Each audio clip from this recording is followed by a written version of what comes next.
The door slams, and he thanks her for dinner like she didn't work all day. I'm standing in my sister's kitchen in Aurora, Colorado. The overhead light too bright for how quiet the room suddenly gets, and the immediate goal is to finish this visit without turning it into a fight. Mark drops his keys into the bowl by the door and doesn't look back.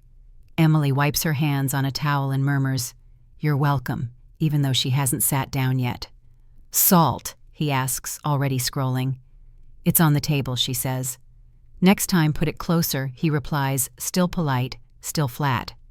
The door slam echoes again in my head, a punctuation mark I've learned to ignore. "Did you park on the street?" he asks me. "Yes," I say. "Good. The driveway's for people who need it," he says, smiling. "You know the routine," he adds, eyes flicking to Emily. "I do," she says softer than before. He nods like a supervisor checking a box. "Thanks for keeping things running," he tells her. "You're good at this." She reaches for the plates. "Sit," I say. "I'll help." "No," Mark says. "She's got it." He glances at me and lowers his voice. "We have a system. Emily stacks the plates anyway." "It's fine," she says. "I like keeping busy." The room goes still like everyone's waiting for the right answer to arrive. I watch her shoulders lift and drop. "Did you send the invoice?" Mark asks her. "I'll do it after," she says. "After what?" "After I finish." He laughs lightly. "You finish when the sink's empty." He turns to me. "Structure keeps a household sane." "It's dinner," I say. "Dinner is part of the structure," he replies. "Say it again. Your title is Operations Supervisor, not mine, I think, but I don't say it." Emily rinses a plate.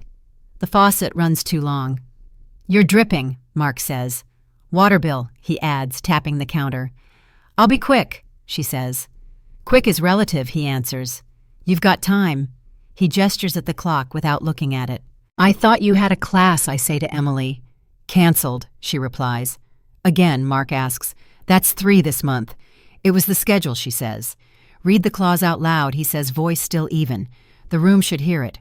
She doesn't. She sets the plate down. He sighs. "We talked about follow-through." "We did," she says. "Then do it," he replies. I hear the towel snap when she twists it. "Can I help?" I ask again. "No," he says. "Guests don't clean." He smiles. "Relax. She likes it." Emily nods because nodding is faster than arguing. "Tea?" she asks. "If it's already made," he says. "It is," she answers, though I didn't see her make it. She pours. He takes a sip. "Needs another minute next time," he says. "Timing matters." "Okay," she says. The kettle clicks off behind us, too late to matter. "You should tell your sister about the plan," Mark says to me. "Which plan?" I ask. "The weekend reset," he replies. "She's behind on the list." Emily looks at the floor. "I'll catch up," she says. "Good," he says. "Because Monday starts clean." He checks his phone. "Also, don't forget the bins." "I won't," she says. He stands and kisses her forehead like a receipt stamp. "Appreciate you," he says. He picks up his keys. "I'll be back later." The door slams again. Emily exhales like she's been holding it since he arrived. "You don't have to do everything I say." "I do," she answers. "It keeps things smooth. Smooth for who I ask." She shrugs. "For us." I look at the sink. The water still runs. I turn it off. "He didn't mean anything," she says quickly. "He just likes things done right." "Right according to him," I say. She smiles too fast. "He works hard." "So do you," I say. She picks up the towel again. "I'm fine." The word lands like a lid closing. I notice how she waits for permission that never comes, how the room rearranges itself around his absence. The door slam isn't just sound, it's instruction, and it's everywhere. The quiet after the slam teaches her what he expects without him saying another word. I stand there, plates stacked, kettle cooling, and understand this isn't a bad night. It's the system doing exactly what it was designed to do. I decide not to leave without learning how to break it. I'm Lauren Mitchell, 34, a dental office administrator from Aurora, Colorado. I told myself for years that what I was seeing was just a marriage with rules, and I replayed earlier visits in my head like footage I'd already labeled harmless. Back then, I arrived on weekends with groceries and low expectations, thinking support meant not interfering. The pen in my hand clicked whenever the room got tense, a habit I picked up managing schedules and complaints at work, and it clicked now as Emily set out mugs and waited. "Do you want sugar?" she asked him. "You know I don't," Mark said. "Right," she replied. "Then why ask?" he said, smiling. "Just checking," she said. He nodded, satisfied. "Checking wastes time," he said.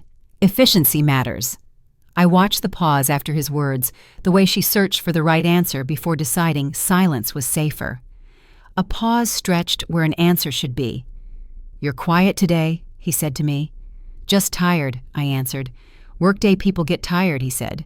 "Home days are flexible." "She's busy," I said.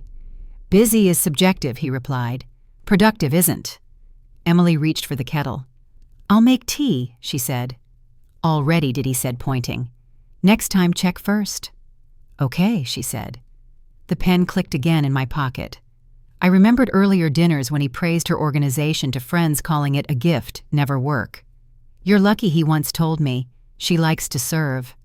"I like things done well," she corrected then, laughing too fast. Same thing he said. Now, years later, the language had sharpened. "Did you finish the list?" he asked. "Almost," she said. "Almost isn't finished," he replied. "Read the line," he added, tapping the counter. "The one about completion." "I know it," she said. "Say it," he insisted. "Completion by end of day," she recited. "Good," he said. "Say it again, your role is household manager, not partner," he added lightly, as if quoting policy. The room cooled. "That's not what you said before," I said. "Titles change," he replied. "Responsibilities don't." He looked at Emily. "Bins out yet?" "After tea," she said. "After tea is after bedtime," he replied. "Schedule matters." "I'll do it now," she said, standing. "Sit," I said. "No," he said. "She moves better when there's momentum." Emily hesitated. "I'm fine," she said. "We'll talk later," I said quietly. "No need," he said. "Transparency prevents conflict." He leaned back. "Tell her how you feel," he told Emily, gesturing at me. "I appreciate the help," she said. Louder, he said. "I appreciate the help," she repeated. "Good," he said. "Clarity helps everyone." The pen clicked again, louder than I meant it to. "What's that?" he asked. "Habit," I said. "Break it," he replied. "Unnecessary noise distracts." "It's just a pen," I said. "Details add up," he said. "Ask her." Emily nodded. "They do," she said. "There," he said. "Alignment." I remembered brushing this off before telling myself couples negotiate that control was a strong word. I remembered leaving after weekends with relief instead of resolve. "You staying long?" he asked me. "A bit," I said. "Good," he said. "Extra hands help." "Guests don't clean," I said, repeating his line from the night before. He smiled. "You learn fast." "I learn patterns," I replied. He raised an eyebrow. "Careful," he said. "Patterns can mislead. So can routines," I said. Emily froze. "We're okay," she said quickly. "We are," he agreed, "because we follow systems." He stood. "I've got a call." He pointed at the table. "List." "Yes," she said. He left the room phone already to his ear. The kettle hummed. "You don't have to answer like that," I said. "It's easier," she replied. "Easier for who I asked." She smiled. "For peace." The pen clicked once more, and I realized how often peace here meant quiet compliance, how often I'd mistaken that for harmony. I saw how small corrections stacked into a rulebook she never agreed to sign. I told myself noticing was a start, that watching carefully was better than causing a scene, and I tucked the pen away like a promise I wasn't ready to keep. I decided to listen longer, even as the quiet trained us both to obey. I noticed the phone screen glare before I noticed the message, the way it lit Emily's cheek as she leaned over the counter in the kitchen, and my immediate goal shifted from keeping peace to understanding what I was actually looking at. "Can you hand me the towels?" she asked. "Drawer," I said. "Left," Mark added from the doorway. "I know," she replied. The phone buzzed again. "It's nothing," she said too quickly. "Who's it from?" I asked. "Him," she said, then corrected herself. "Work," Mark's voice cut in. "Did you finish the list?" "Almost," she said. Read the item, he said. The one about floors. Before dinner, she recited. Say it again. Your role is household manager, not partner, he said lightly, and the word partner fell flat. I'll get it, she said. After the towels, I said. Now, he said. She reached for the drawer and her phone tipped screen flashing long enough for me to see a screenshot she hadn't closed. Don't, she whispered. It's fine, I said, though my pulse said otherwise. What's fine? Mark asked. Laundry, I said. Laundry is tomorrow, he replied. Check the plan. Emily froze. The message sat there cropped but clear. A list, written like instructions, tagged with a short ref code she'd mentioned once, R317, and labeled for the kitchen counter like a work ticket. You shouldn't have that open, Mark said. I sent it earlier, Emily said. For clarity, he added. Clarity prevents mistakes. It looks like orders, I said. It's organization, he replied. Words matter. So does tone, I said. Tone is subjective, he said. Productivity isn't. Emily grabbed the phone. Please, she said to me. Don't. Why, I asked. Because it makes things worse, she said. Read the line, Mark said. The room should hear it. I can't, she said. Then screenshot it properly, he said. No cropping. That's not necessary, I said. Keep smiling. Your email header is on the screen, he said to Emily, tapping the counter. Header? I asked. Ignore it, she said. He tracks tasks, he said. It's normal. Normal for a job, I said. This is a home. Homes run better with standards, he replied. Your standards, I said. Ours, he corrected. I didn't agree, she said softly. You did? He said. By living here. The phone buzzed again. Put it down, he said. Finish the towels. I will, she said. Now he repeated. She moved shoulders tight. Let me see, I said, keeping my voice level. No, she said. Why? Because if you see it, you'll say something. And if I don't, then we'll be fine, she said. Fine like this? I asked. Mark laughed once. Guests don't set policy, he said. Say it again. Your title is sister, not supervisor. He added eyes on me. I'm not supervising, I said. I'm noticing. Patterns mislead, he said. So does denial, I replied. Emily set the towels down too hard. Stop, she said. Please. The room went quiet in that way that feels earned, not peaceful. I took a breath. Can you forward it to me? I asked. No, she said. Why? Because he'll know. I already know, he said. Transparency prevents conflict. Then be transparent, I said. Read it, he said, smiling. Out loud. She didn't. She stared at the floor. I reached out and she flinched, then unlocked the phone with a practiced motion and tilted it just enough for me to read. The message listed tasks by room, each line ending with a checkbox, tagged again with R317, and the kitchen counter written like a work order instead of a conversation. It's just reminders, he said. Why the code, I asked. Efficiency, he said. Why the location, accountability, he replied. Why the tone, results, he said. Why the fear, I asked, and he didn't answer. Emily's hand shook. If you tell anyone, she said to me, it'll get worse. How, I asked. He'll tighten it, she said. Like this, he said calmly. Standards adjust. Read the clause out loud, I said. The room should hear it. There is no clause, he said. Exactly, I replied. She locked the phone and slid it face down. The glare gone, but the imprint still there. I didn't mean for you to see that, she said. I did, I said. And it changes things. Mark folded his arms. Careful, he said. Assumptions create problems. So do systems that erase consent, I said. Emily swallowed. Please, she said again. I nodded, because nodding felt like buying time, and time felt like the only currency I had left. The list wasn't a reminder. It was a schedule of obedience dressed up as help. I slipped the image into memory, paid for it with her fear, and understood the cost of looking away had just doubled. I leave the kitchen, knowing this wasn't advice, it was control, with receipts. We were all gathered in the dining room of Mark's parents' house that Sunday, a public space by design, long table set tight with plates and voices, and my immediate goal was to get through lunch without Emily shrinking any further. The misaligned photo frame above the sideboard caught my eye first, crooked just enough to make me want to straighten it, a small wrongness presiding over the room. "Sit there," Mark told Emily, tapping the chair closest to the kitchen door. "Why?" she asked. "So you can clear faster," he replied. "Seat 5 keeps traffic smooth." "It's lunch," his mother Diane said lightly. "And lunch runs better with flow," Mark answered. I slid into seat 5 with Emily anyway. "I'll help," I said. "Guests don't clean," Mark said louder than before, eyes flicking around the table. "Say it again, your badge is blue, mine is cleared," he added to me with a smile that didn't reach his eyes. A cousin laughed, then stopped when no one else did. "What?" Mark asked the table. "We're all family."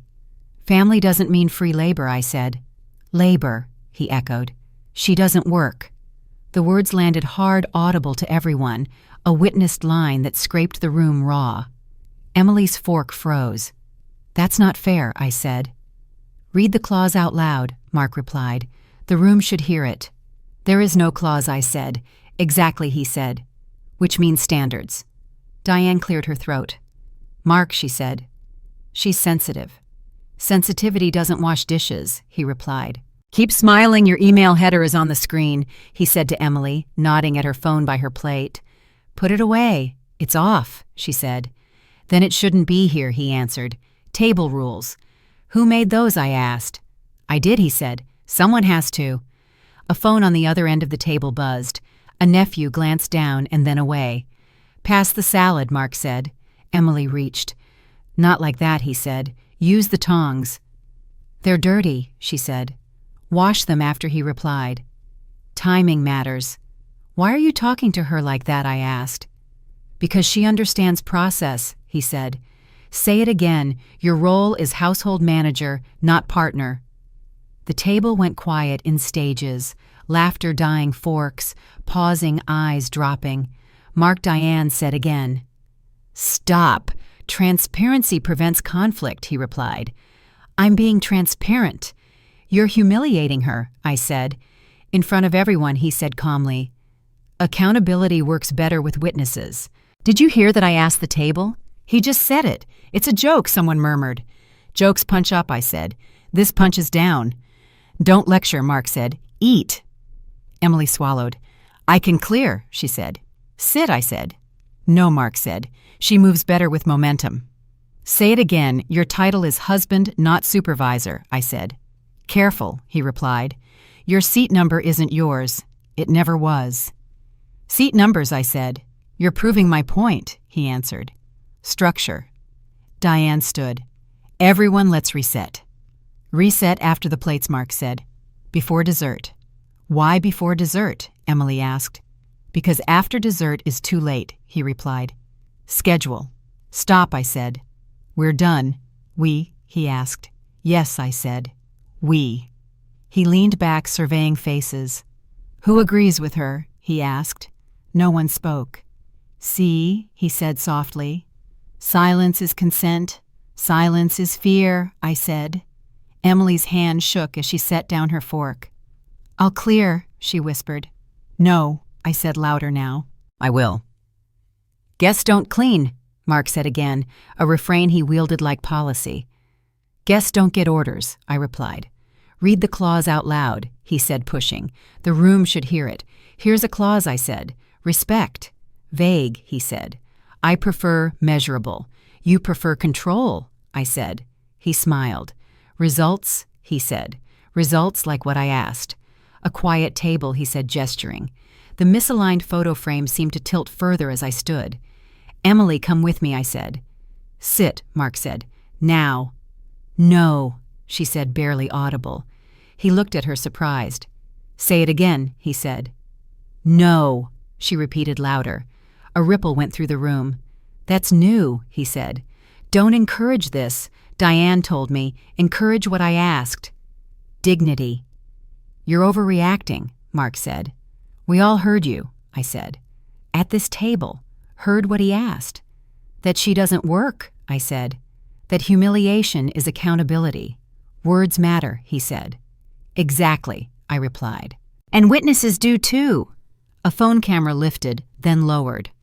Put that away, Diane snapped. No, I said. Let it record. Recording without consent is rude, Mark said. So is erasing it, I answered. Emily stood beside me, shoulders trembling. We're leaving, I said. Sit, Mark said again. Read the clause, I said back. He didn't. He watched us walk toward the door, the room holding its breath. In front of everyone, he said, She didn't work, and the silence made it official. Outside, the air felt colder, cleaner. I'm sorry, Emily said. Don't be, I told her. They heard it. What he called a joke just became a witness that won't forget. The fridge hum fills the kitchen like a held note, steady and unavoidable, and my immediate goal is to get Emily through the rest of the day without another correction turning into a rule she didn't agree to. We're back at her house after the family lunch coats still on the chairs, leftovers stacked in neat containers, because neatness buys quiet here. Sit, I say. I can't, she replies. Things spoil. They won't, I say. I will, she says, already opening the fridge. The hum deepens as cold air spills out. He's going to be late, she adds, as if that explains everything. Late for what I ask, for noticing, she says. That's worse. She pulls a planner from the counter pages covered in tidy boxes. I just need to align it, she says.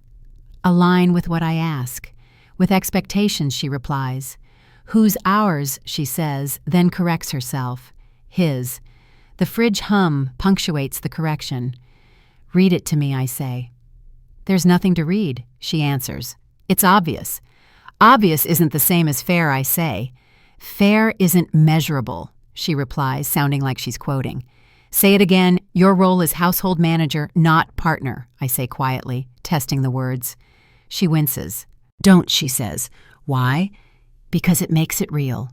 She flips the planner open. Look, she says. I put mornings for errands, afternoons for cleaning, evenings for prep. Prep for what I ask. For tomorrow, she says. What happens if you don't? We talk, she says. What kind of talk? Productive, she says. Define productive, I say. She doesn't answer. The fridge hum fills the gap. Who decided mornings I ask? It just made sense, she says. For whom? For the house, she replies. Houses don't decide, I say. People do. He's better at planning, she says. Better than who? Better than me, she replies. That's not true, I say. You run circles around this place. Running isn't leading, she says. Read the clause out loud, I say. The room should hear it. Stop, she says, pressing her fingers to her temples. Please. I lower my voice. Okay, I say. Let's just look. She slides a scrap of paper from the planner, edges worn. This is old, she says. From when we started, she adds defensive. What is it I ask? A schedule, she says. For Harmony. Harmony doesn't need enforcement, I say. It needs agreement. We agreed, she says. When we moved in, she says, did you read it? We talked about it. She says, talked isn't consent, I say. She laughs short and brittle. You sound dramatic, she says. Say it again. Your badge is blue. Mine is cleared, I think. Hearing Mark's voice in my head. I'm not trying to win, I say. I'm trying to see. She points to a line on the paper. See? This is just alignment. With what I ask. With time, she says. Time for what? For everything, she replies. Everything is vague, I say. Vague keeps fights small, she answers. Small fights add up, I say. So do missed tasks, she says. The fridge hum grows louder as she leans in, door still open. Close it, I say. It's fine, she replies. Food warms, I say. So do tempers, she says. Close it, I repeat. She does. The hum settles. What happens when the schedule slips, I ask. We adjust, she says. How? By tightening, she replies, then catches herself. By talking. Read the line, I say. Which line? The one about consequences, I say. She looks away. There isn't one, she says. That's the problem, I reply. Consequences without words. It's not like that, she says. Then why are you scared, I ask. I'm not, she says. Your hands say, otherwise I say. They're shaking as she folds the paper. Put it away, she says. No, I reply. We're finishing this. He'll be mad, she says. About what? About time, she says. Time is always the issue, because he made it one, I say. Say it again. Your title is husband, not supervisor. I add careful quiet. Don't provoke him, she says. He hears patterns as accusations. Patterns aren't accusations, I say. They're data. Data hurts, she says. Truth does, I say. Lies cost more. She exhales. You don't live here, she says. No, I reply. I visit and I leave, and that's been my excuse. It's safer, she says. For you, I answer. For both of us, she insists. Safety that requires silence isn't safety, I say. It's compliance. She presses the folded paper flat on the counter. This keeps things smooth, she says. Smooth for who I ask. For the house, she says again. Read the clause out loud, I say. The room should hear it. Stop saying that, she snaps. Why? Because he says it? She replies, eyes wet. And when you say it, it feels like he's here. The fridge hum resumes as she opens it again, a reflex. Close it, I say gently. She closes it. What if you didn't follow it tonight, I ask. What if you sat? Then dinner wouldn't be ready, she says. Dinner is leftovers, I say. He expects fresh, she replies. Expectations aren't laws, I say. They are here, she answers. Who enforces them, I ask. She hesitates. I do, she says. Because you have to, I reply. Because it's easier, she says. Easier than what I ask. Than the look, she says. Which look? The one that means I failed, she replies. Read the clause, I say softly. Whose failure mine, she says. According to whom? According to the plan, she answers. Plans can change, I say. People don't, she replies. They do, I say, when they're allowed. She sits finely, shoulders sagging. I didn't think it was that bad, she says. I told myself I was organized. You are, I say. Organization isn't ownership, she says, realizing it as she says it. The fridge hum seems to pause. That's the break, I say. What break, she asks. The one in the logic, I reply. He says you don't work, I continue. But you plan every hour. Planning isn't work, she says, echoing him. Read the clause out loud, I say. The room should hear it. Stop, she says again, then softer. Okay. She nods, small. Okay. I take a breath. We're not fixing everything, I say. We're naming it. Names make things real, she says. They also make exits, I reply. She looks at the door. He'll be home soon, she says. Soon is relative, I answer. We have time. Time for what she asks. For you to rest, I say. And for me to stop pretending this is neutral. The fridge hum steadies, no longer a warning, just a sound. Her schedule proved she worked constantly while being told she didn't work at all. I fold the paper once and set it aside, knowing the fracture isn't loud, but it's final. I realize silence kept the house smooth by grinding her down. The clicking pen sounded louder than it should have in Emily's living room, a small, sharp noise that matched how my thinking had narrowed, and my immediate goal was to confirm whether the story Mark told about time actually matched what time showed. We sat at the coffee table with her laptop open, blinds half drawn, afternoon light cutting the room into stripes. I shouldn't do this, Emily said. Just look, I replied. Looking is different from acting. He'll know, she said. How he always does, she answered. The pen clicked again. What are we checking? She asked. Consistency, I said. Between words and records. Records of what she asked. Of when he says things happened, I replied, versus when they did. That sounds like a trap, she said. Truth feels like one when lies built the room, I answered. She logged in with a practiced sequence. Don't say the numbers out loud, she warned. I won't, I said. Just show me.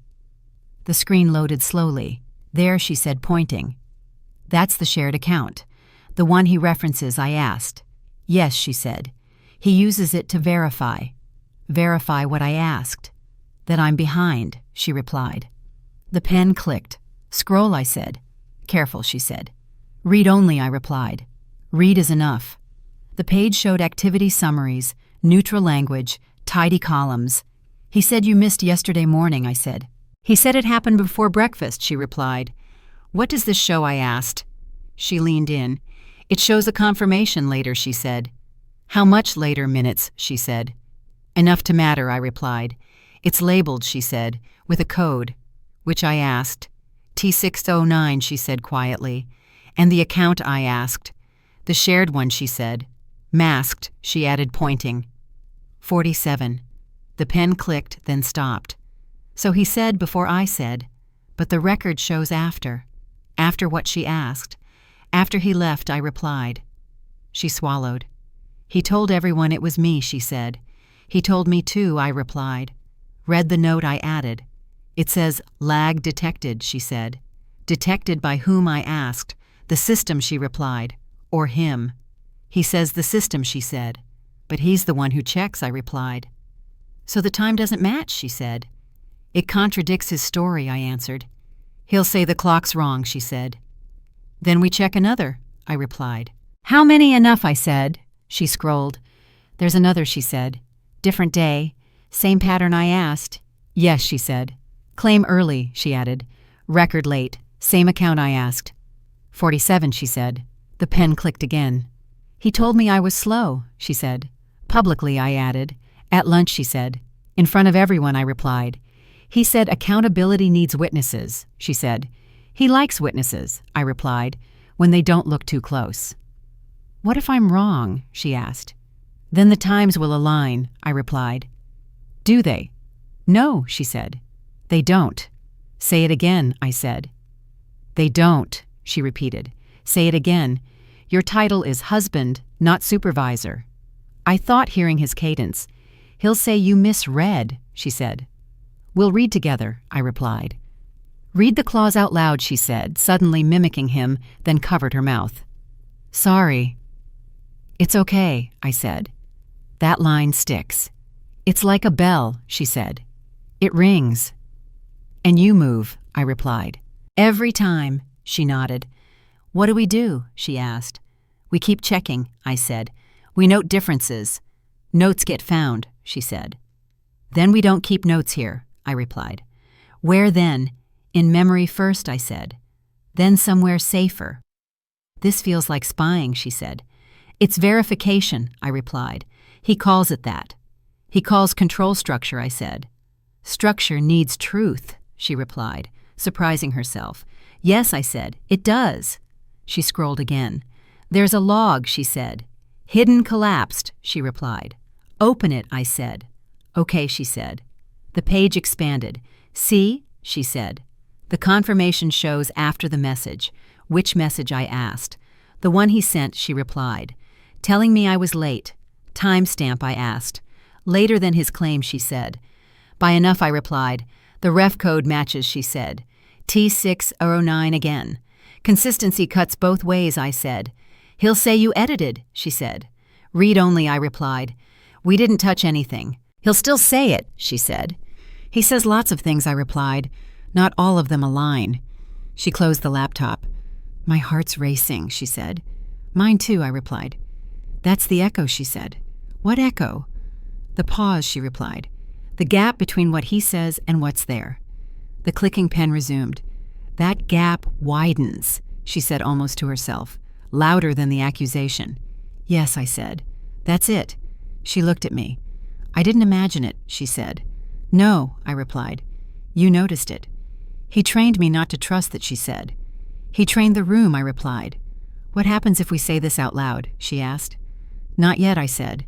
We're not at the room. When the proof can't be brushed aside, I replied. What about now, she asked. Now we breathe, I said. And we don't confront. He'll ask, she said. He always asks. Then we answer carefully, I replied. How? With questions, I said. Like asking him to show his times, I replied. And watching. She nodded. He hates that, she said. Good, I replied. Discomfort reveals priorities. You sound like him, she said, then winced. I'm not, I replied. I'm refusing the fog. The fog, she repeated. The moral fog, I said. He thrives in it. What if he tightens, she asked. He already has, I replied. This just shows it. She exhaled. I'm scared, she said. Me too, I replied. But scared with data is different. Data hurts, she said. Truth steadies, I replied. Even when it shakes. She picked up the pen and clicked it once deliberately, then set it down. Okay, she said. Okay what? Okay to keep going, she replied. Okay to not apologize, I added. Okay, she said again. The timestamp proved his story wrong, and the widening gap made silence impossible to maintain. We sat there as the light shifted the proof small but sharp and felt the room rearrange itself around what time had finally told us. I knew the next question would force him to explain the clock he claimed to own. The sticky note waits on the counter like a quiet command. Yellow square placed exactly where Emily's eyes land first, and my immediate goal is to test how far Mark's control reaches when it isn't wearing his voice. He left this, Emily says. What does it say? I ask. Bins, floors, email. In that order I ask. Always, she says. Who decided the order? He did, she replies. The fridge hum is absent tonight. The house feels staged. Don't touch it, she says. Why? He'll know, she answers. How? Because it won't be where he put it, she says. Watch, I say, sliding the note half an inch. Her breath catches. Please, she says. It's a test, I reply. Of what? Of whether he checks the work, I say, or the obedience. The pen in my pocket stays still. We're not provoking, I add. We're observing. The door opens and Mark steps in, jacket still on. Bins, he asks. Later, Emily says. Later when he asks. After dinner, she replies. Say it again. Your role is household manager, not partner, he says lightly. I said after dinner, she repeats. He looks at the counter. Why is that moved? What, she asks. The note, he says. It's crooked. It fell, I say. Gravity, he replies. Things don't fall into defiance. It's paper, I say. Details add up, he says. Ask her. Emily nods. They do, she says. Then put it back, he says. She does. Good, he says. Alignment. Who are you aligning? I ask. The house, he replies. Houses don't argue, I say. People do. People need guidance, he answers. Read the clause out loud, I say. The room should hear it. He smiles. You love that line? You taught it to us, I reply. Teaching isn't abuse, he says. It is when consent is missing, I answer. Consent was given, he says. By whom, I ask. By behavior, he replies. Behavior under pressure isn't consent, I say. Pressure builds character, he answers. Emily flinches. Stop, she says. I'm just saying, he replies. Say it again. Your badge is blue. Mine is cleared, he adds to me. You're a guest. Guests don't clean, I say. Guests also don't get orders, he replies. Then stop issuing them, I say. He laughs once. You're dramatic. I'm precise, I answer. He checks his phone. I'm late, he says. Bins now. After dinner, Emily says again. He looks at her surprised. Say it again, he says. After dinner, she repeats. Fine, he says. But write it down. Write what she asks. The commitment, he says. On the note. No, she says. He blinks. No. No, she repeats. Careful, he says. Your seat number isn't yours. It never was. Stop threatening, I say. It's not a threat, he replies. It's logistics. Logistics don't bruise, I say. People do, he answers. He turns to Emily. We'll discuss later. When she asks.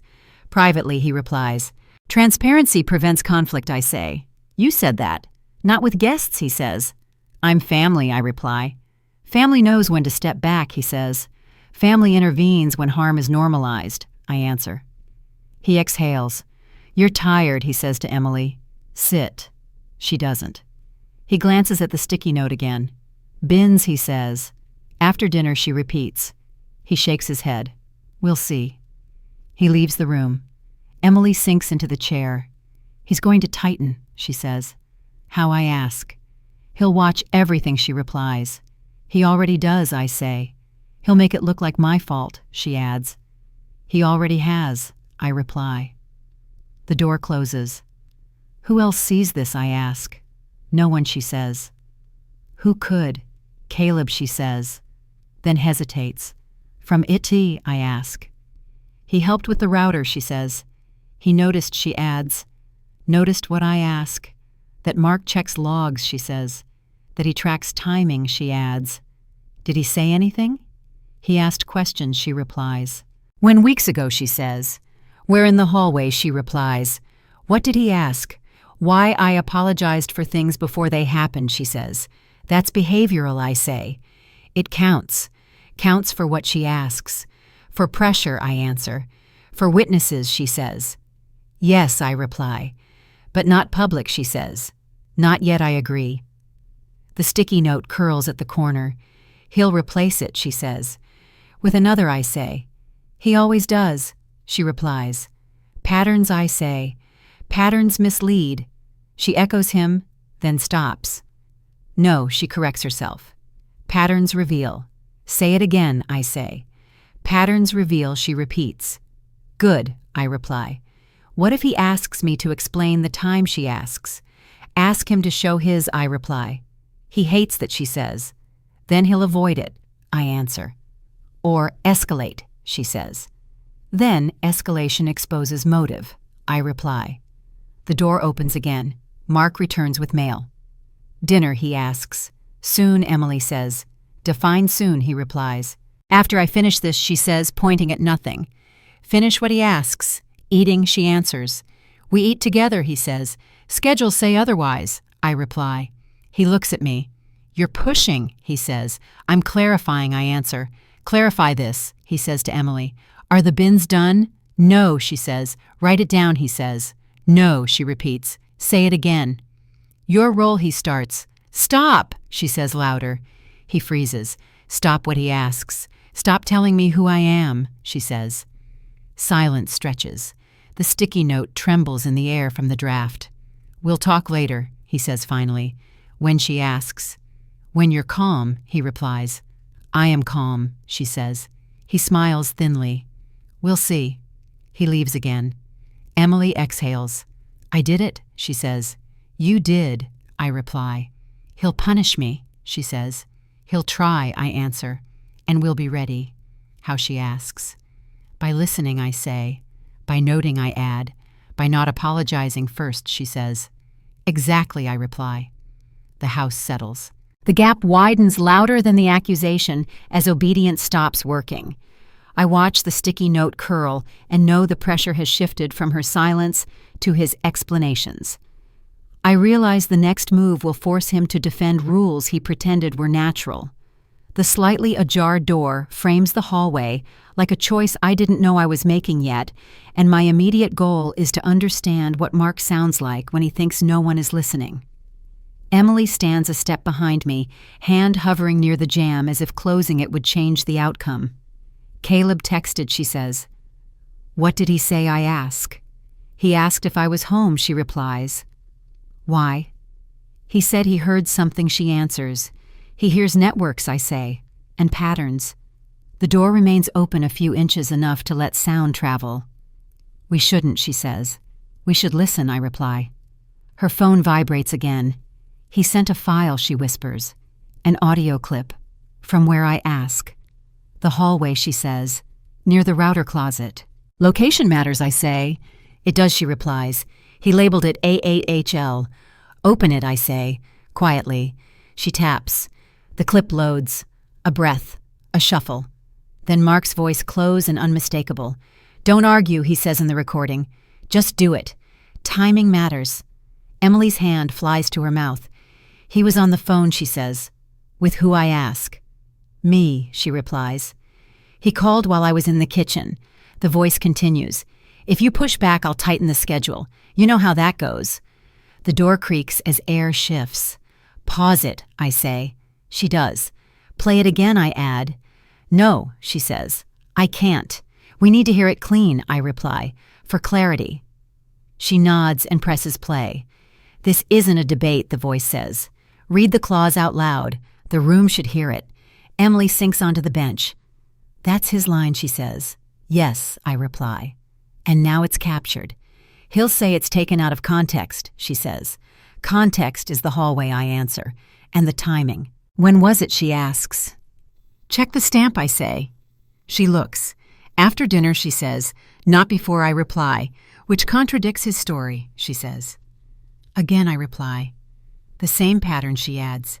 Say it again, your role is household manager, not partner. Mark's voice says, casual and cold.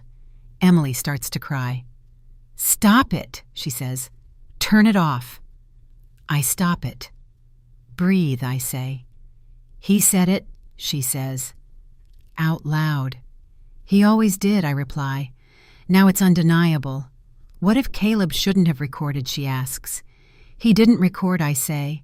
The system did. The hallway camera, she asks. Audio from the router mic, I say. It catches dropouts. Is that allowed, she asks. It exists, I reply. And it has a ref code and a location. He'll be furious, she says. He already was, I reply. This just proves it. The door shifts again, a footstep passing outside. He's home, she whispers. Pause, I say. We're not confronting. He'll ask, she says. He always asks. The door opens wider and Mark appears, jacket half off. What's playing, he asks. Nothing. Emily says too quickly. Nothing sounds like something, he replies. Read the clause out loud, he adds, smiling. The room should hear it. We were listening to a voicemail, I say. From who, he asks. From the house, I reply. He laughs. Cute. Play it, he says. No, Emily says. He looks at her. Say it again. Your title is household manager, not partner, he says, tone sharpening. Stop, she says. Why, he asks. Because you're on it, I reply. On what, he asks. The recording, I say. He blinks. Recording audio, I add. From the hallway. That's illegal, he says. It exists, I reply. And it contradicts your timeline. Show me, he says. No, I reply. Why?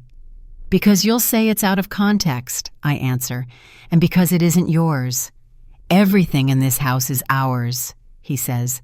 Read the clause out loud, I say. The room should hear it. He exhales. You're pushing, he says. I'm clarifying, I reply. Clarify this, he says to Emily. Are you behind? No, she says.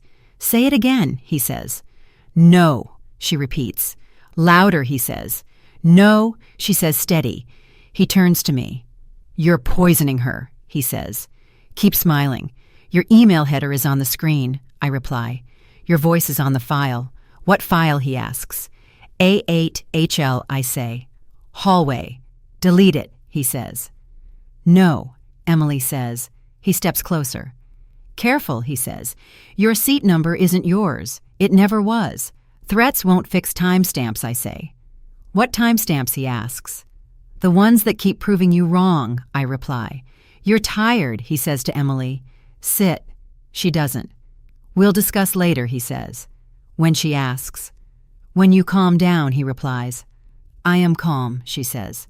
Then listen, he says. I am, she replies, to myself. Silence stretches. He looks at the door, then at the phone. This is a misunderstanding, he says. Then explain the audio, I reply. And the timing. Not now, he says. Why not? Because guests are here, he says. Guests hear truth, I reply. He shakes his head. Delete it, he says again. No, she repeats. He steps back. We'll see, he says. He leaves the room. Emily exhales, shaking. He said it, she says. He always did, I reply. But now there's sound. She nods. What do we do? We protect it, I say. And you. How? By not playing it yet, I reply. And by preparing witnesses. Public, she asks. Not yet, I say, but close. She looks at the ajar door. I can't unhear it, she says. Good, I reply. Neither can anyone else once it's played. The audio strips his kindness clean, leaving control naked in the hallway. We stand there with the door still open, knowing the contradiction has a voice now. I know the next step will corner him where silence can't save him. The cold countertop pressed against my palms as we stood in the kitchen late enough that the house felt hollow, and my immediate goal was to decide whether we were ready to stop preparing and actually force a choice. Emily set the mail down in 2 neat stacks, a habit she used when her hands shook. He'll be home soon, she said. Soon is relative, I replied. We don't need him. We do, she said. For the account. For the truth, I corrected. The envelope lay half open, paper stiff and official, and she hesitated before sliding out the slip. I shouldn't, she said. We should, I answered. Read it. She scanned the page, eyes moving quickly. It's the shared account, she said. The one he references. The one he uses to verify, I added. What does it show? A transfer, she said. Not money, she added quickly. Control. Details, I said. Read the details. She swallowed. It shows access changes, she said. When, after arguments, she replied. Which ones? After I pushed back, she said. After dinner, she added. Which dinner? The one after the family lunch, she said. The day he said I didn't work. Location, I asked. Kitchen, she replied. Logged at the counter. Account, I asked. 47, she said. The numbers felt heavier than they should have. So when he says you miss tasks, I said he's also adjusting access. He says it's for security, she replied. Security for whom, I asked. For the house. She said, then stopped. For him. What does the slip call it, I asked. Maintenance, she said. Maintenance is vague, I replied. Vague hides power. She nodded. There's a note, she said. Read it. It says temporary restriction, she said. Temporary when? Until alignment, she replied. Alignment with what? With compliance, she said, then covered her mouth. I didn't mean... You did, I said. Say it again. Compliance, she repeated.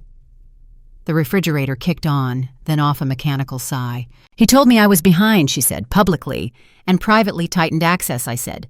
That's the pattern. He'll say it's normal, she said. Then we ask him to show it, I replied. He hates that, she said. Good, I said. What does the date say? No dates, she replied. Just a sequence. Time of day. Late, she said. Later than he claimed, I added. Yes, she said. Again, read the clause out loud, I said softly. The room should hear it. Stop, she said, then smiled weakly. Sorry. It's okay, I said. That line doesn't own you. She folded the slip once, then twice. If we show this, she said, it's over. It already is, I replied. We're just deciding how. He'll retaliate, she said. He already did, I replied. This shows it. The door opened. Mark stepped in jacket over his arm. Why are the lights on? He asked. We're finishing something, Emily said. Finish later, he replied. Now's not efficient. Read the clause out loud, I said. The room should hear it. He smiled thinly. You really like that, he said. You taught it to us, I replied. He glanced at the counter. What's that mail? Emily said. Which mail? He asked. The shared account, she replied. He stopped. Why do you have that? Because it's shared, I said. Say it again. Your badge is blue. Mine is cleared, he said to me. This isn't your lane. It's her life, I replied. And your control. Control, he said. I manage risk. By restricting access after arguments, I asked. That's maintenance, he replied. Maintenance of obedience, I said. Read the note, I added. Out loud. There's no need, he said. Transparency prevents conflict, I replied. You said that. He exhaled. You're tired, he said to Emily. Sit. She didn't. Why does the slip show temporary restriction after I spoke up, she asked him. He paused. Security protocols, he said. Which protocol? I asked. Read the clause out loud. Don't twist this, he said. The room should hear it, I repeated. He looked at the slip, then away. You misinterpret logs, he said. Then show us your version, I replied. Now. Not now, he said, when Emily asked. Later, he replied. Later when this stops, he said, gesturing between us. It stops when you explain, I said. Explain the access change, Emily said. And the timing. He stepped closer. Careful, he said. Your seat number isn't yours. It never was. Threats won't reconcile logs, I replied. Keep smiling, your email header is on the screen, I added, and your access note is in my hand. He clenched his jaw. Delete it, he said. No, Emily said. Say it again, he said. No, she repeated. Silence pressed in. You're making a mistake, he said. We're making a decision, I replied. Which one, he asked. Whether to show this, I said. And to whom? To who, he asked. To people who can read logs, I replied. He scoffed. You won't, he said. We will, Emily said, surprising both of us. When he asked. Soon, she said. Soon is relative, I added. He stared at the cold countertop, then at the folded slip. Put it away, he said. No, she replied. He turned toward the hall. We'll talk later, he said, when she asked. He didn't answer. The door closed behind him. Emily exhaled. I did it, she said. You did? I replied. And now we choose the room. She looked at the slip. If we go public, she said, there's no going back. There's no going forward like this, I replied. The shared account slip shows control tightening whenever she resists logged under tab 47 at the counter. We stood there, the choice sharp and unavoidable, knowing the next step would turn private proof into consequence. I decide we won't ask permission to tell the truth anymore. The community center meeting room was already too bright when we arrived, rows of folding chairs scraping the floor as people settled, and my immediate goal was to make sure the truth landed where it couldn't be softened or redirected. A misaligned photo frame leaned against the back wall near the projector cart, a donated piece no one had bothered to straighten, and it bothered me because the room was about to demand alignment from someone who avoided it. Emily sat beside me, hands folded, jaw set. We don't have to, she whispered. We do, I replied. Mark stood near the podium with a practiced, calm greeting neighbors, board members, anyone who looked official. Smile, he told Emily quietly. Transparency prevents conflict. We're transparent today, I said. He glanced at the projector. What's that for? Updates, I replied. Who's ours, I said. Chairs filled, phones appeared. The moderator cleared her throat. Community updates, she announced. Keep remarks brief. Mark nodded. Happy to, he said. Efficiency matters. He launched into a tidy summary of volunteer schedules and household initiatives, his voice even confident. We run a tight ship, he said, smiling. Structure keeps things smooth. A few people nodded. I watched Emily breathe. Next, the moderator said. I stood. I have an update, I said. Mark's smile tightened. This isn't on the agenda, he said. It is now, I replied. Read the clause out loud, he murmured, barely audible. The room should hear it. Exactly, I said louder. The room should hear this. I rolled the projector cart forward. The misaligned photo frame rattled against the wall as I plugged in the cable. What are you doing? Mark asked. Sharing records, I replied. Public ones. That's inappropriate, he said. Transparency prevents conflict, I repeated.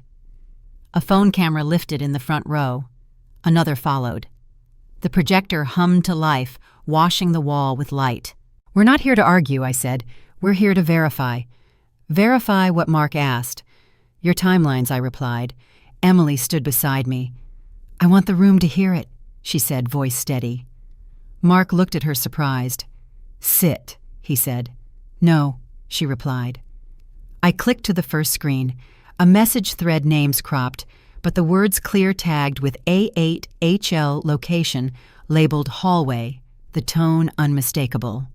Murmurs rippled. Out of context, Mark said immediately. Read it, I said. Out loud. This isn't fair, he said. Read it, Emily repeated. The message appeared line by line, his phrasing exact. Don't argue. Timing matters. A gasp. If you push back, I'll tighten the schedule. The room shifted. That's not Mark. Began. Next I said clicking. A second screen showed confirmation logs tied to the shared account masked identifier. 47 Location Community Center noted as the presentation source. This shows access changes after disputes, I said. Maintenance, Mark said. Maintenance of compliance, I replied. Show your version, someone called out. Read the clause out loud. Another voice echoed, unsure but curious. Mark swallowed. You're misreading, he said. Then correct it, I replied. Now. We can discuss privately, he said. Public accountability works better with witnesses, I said, quoting him. Laughter, then silence. Emily pointed to the wall. That's your voice, she said. That's your timing. A neighbor raised a hand. Is that a recording? It exists, I said, with a ref code and a location. Delete it, Mark hissed. No, Emily said. Say it again, he snapped. No, she repeated. Phones were up now, recording the screen. The room, him. This is harassment, he said. Read the clause out loud. Someone said again louder. The moderator stepped forward. Let's keep order, she said. Order requires facts, I replied. I clicked to the final screen, projected messages laid out side by side. Timestamps relative, but the sequence undeniable, the pattern plain. The projector washed the wall with his own words, and the room went silent as the pattern aligned. Mark stared at the screen. That's not consent, someone said. That's control, another added. You said she didn't work, a woman in the second row said. This shows she did everything. Mark opened his mouth, closed it. You're tired, he said weakly to Emily. Sit. I am calm, she replied, and I'm standing. The moderator looked at the screen, then at Mark. Do you have an explanation, she asked. Not here, he said. Now is when I replied. The room should hear it. He shook his head. This is a misunderstanding, he said. Explain the tightening, Emily said. Explain the schedule threats. Explain the access changes, I added. He looked around at the phones, the faces. We'll talk later, he said. When Emily asked, he didn't answer. A murmur turned into a low wave of disapproval. That's enough, the moderator said firm. This meeting is paused. Security at the door shifted, attentive but still. Please step aside, the moderator said to Mark. He didn't move. Sir, she repeated. He glanced at the door, then at the wall. Delete the projection, he said to me. No, I replied. It stays. You can't, he began.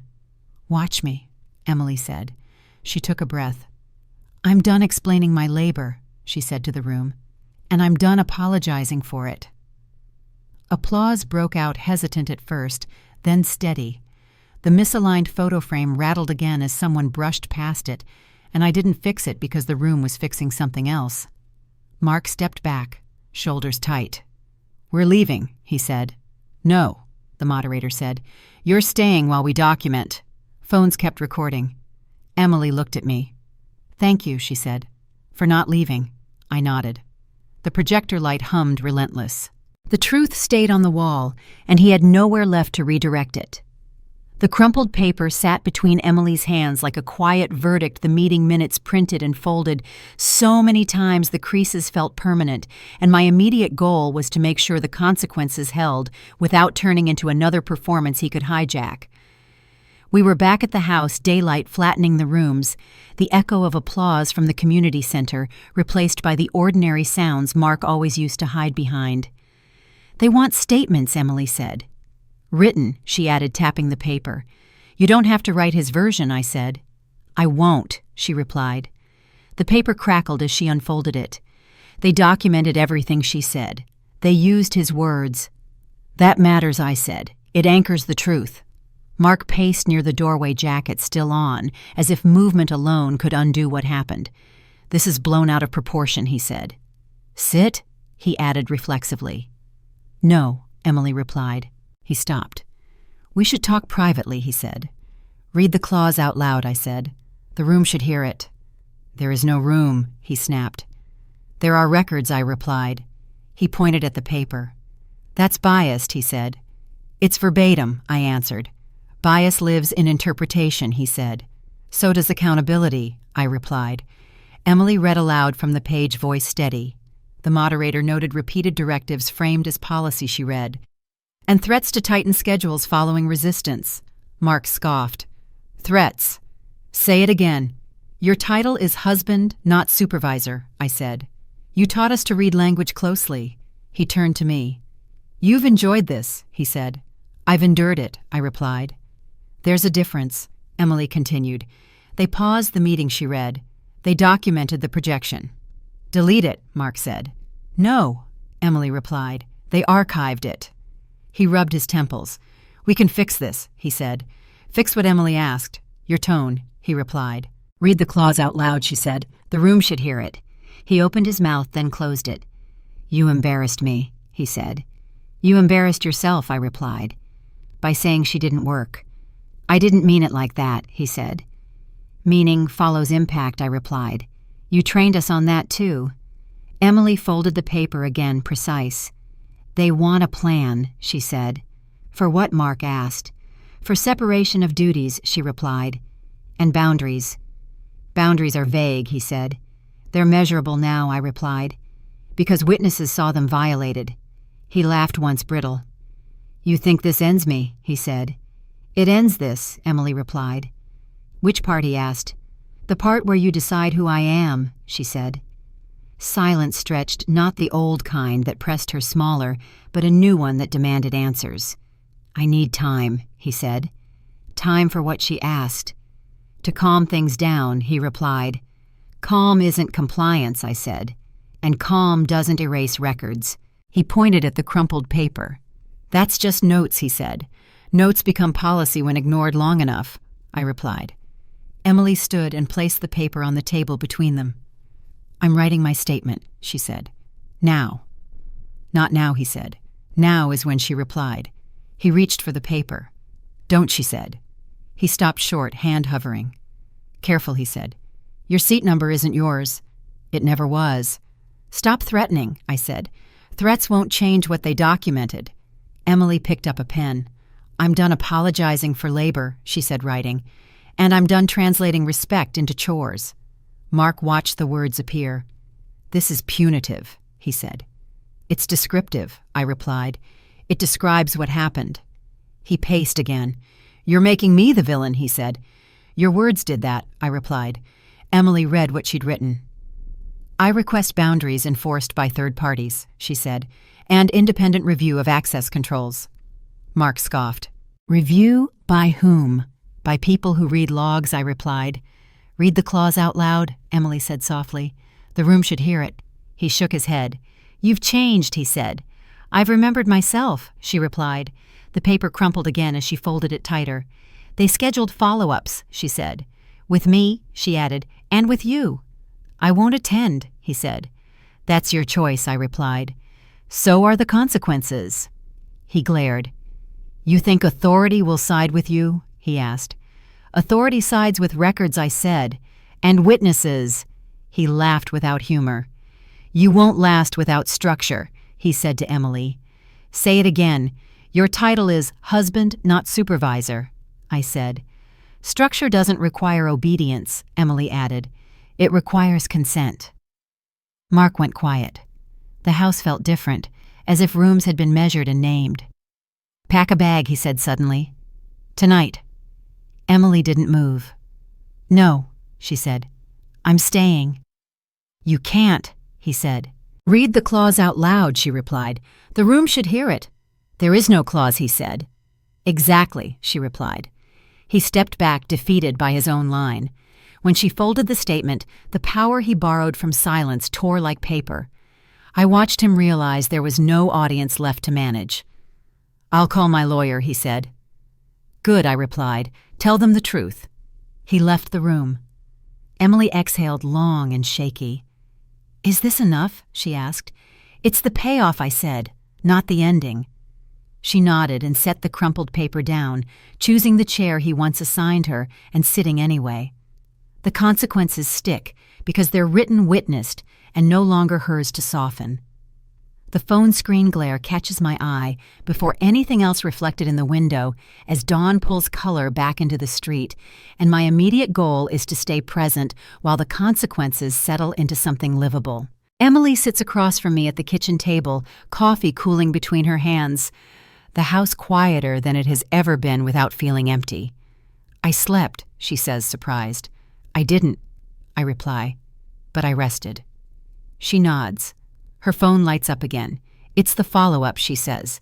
They confirmed receipt. Read it, I say. She scans. They acknowledged my statement, she says. They scheduled independent review. Good, I reply. Anything else? They asked if I feel safe, she says. Do you? I ask. She thinks. Safer, she answers.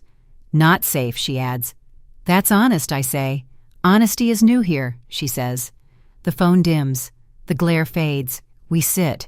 He texted, she says after a moment. Don't answer, I say.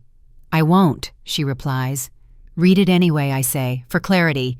She opens the message without replying. He wants to talk, she says, privately. Of course, I reply. What do you want time, she says, and space. Then say that I say. I don't need to, she replies. Silence can be a boundary. I smile.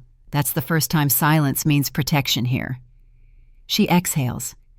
It feels strange, she says, not smoothing things. You're not responsible for his comfort, I say. I know, she replies. I'm learning to believe it. The kettle clicks off. She doesn't jump. That's new, she says. It is, I reply. Her phone lights again. Another notification. They archived the projection, she says. It's part of the record. Good, I reply. Records outlast moods. He always said moods were the problem, she says. He said structure fixes feelings. Structure without consent erases people, I say. You taught me that.